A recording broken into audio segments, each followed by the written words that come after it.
last saw you. You're so much taller now. Mr. Stark, it was yesterday. Oh, well, I'm sorry. Well, you guys, we need you to get into our newly invented Time machine. We named it Technomax 3000.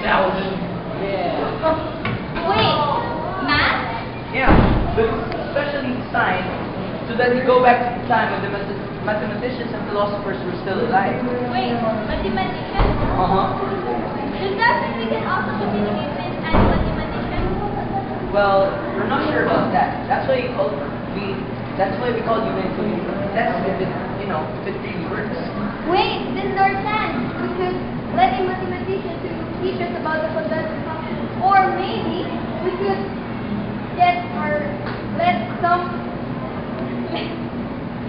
let the one who really invented it. Who's that again? The one that sounds like Euler. You mean Euler? Yes, Euler. Thinking of that. And we also prepare a robot that will let you go with a time machine. And we name it H.O. Beep, beep, boop, beep, ba, ba, beep, beep.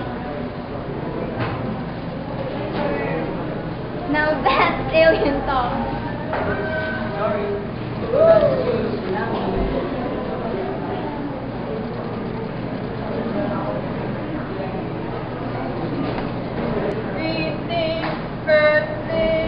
Nah, still alien. Oh, nice.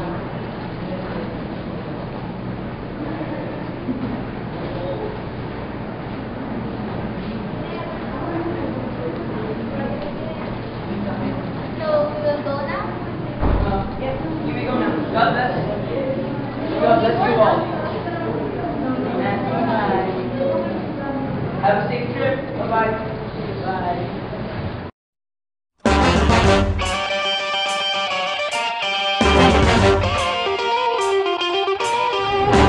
Whoa! It works! And look at her outfit! Cool! Hey, let's contact them! Wait! Uncle, we've made it! Yes, work. Got cool outfits too! Okay, now just observe carefully the place and remember that don't touch anything that may affect the future. And Don't say that you're from the future. yes, Bye-bye. bye, God bless. Si Tracy po. Tracy. Hindi na kayo makakanta. There he is! That's a lady. We're from... I mean, we're...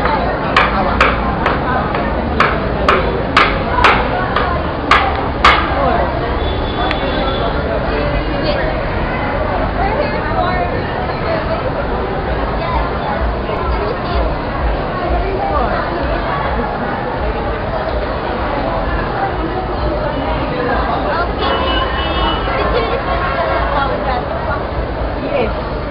Sure. Can you teach us? Well, okay. Let's start.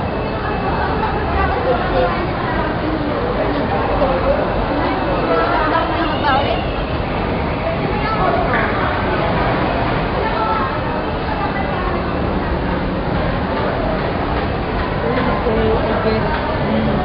I can't really teach you exactly the equations and everything. It will be boring for you and finding it hard to understand. What? What do you mean? Come with me, I'll show you.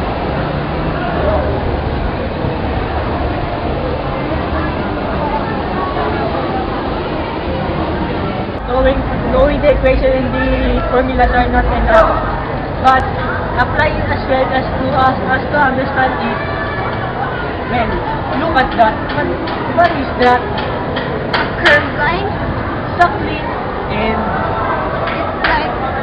It's like the graph of a quadratic function. A parabola. yes.